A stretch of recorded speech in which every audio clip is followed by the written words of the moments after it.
The dating of the Gospels is very uncertain. One New Testament scholar aptly compared it to a line of drunks reeling arm in arm down the road. If one falls, the other falls. They're so interdependent. It seems very likely that Matthew and Luke used Mark. It may even be the case that Luke used Matthew in writing his own gospel. John seems to be independent of the other two, but it's very difficult to determine exactly when these were written.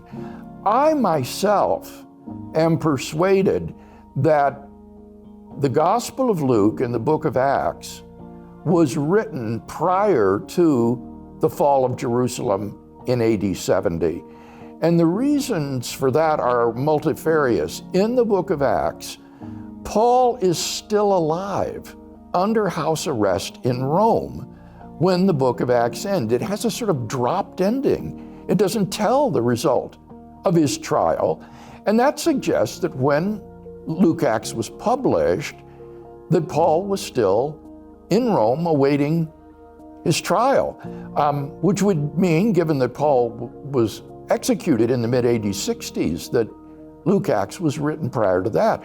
Moreover, there is no mention in the book of Acts of very significant events that took place in the AD 60s. The most prominent of these would be the destruction of Jerusalem in AD 70, which isn't mentioned in Acts, even though that would have been catastrophic for the early Christian church, which was based in Jerusalem.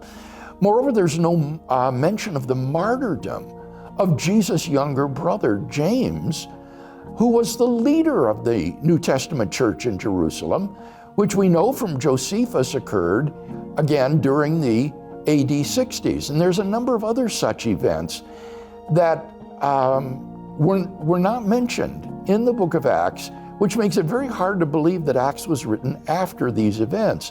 Now, if that's true, and Luke was written prior to Acts, which is the sequel to the Gospel of Luke, that means Luke was written prior to the AD 60s, probably sometime in the late AD 50s.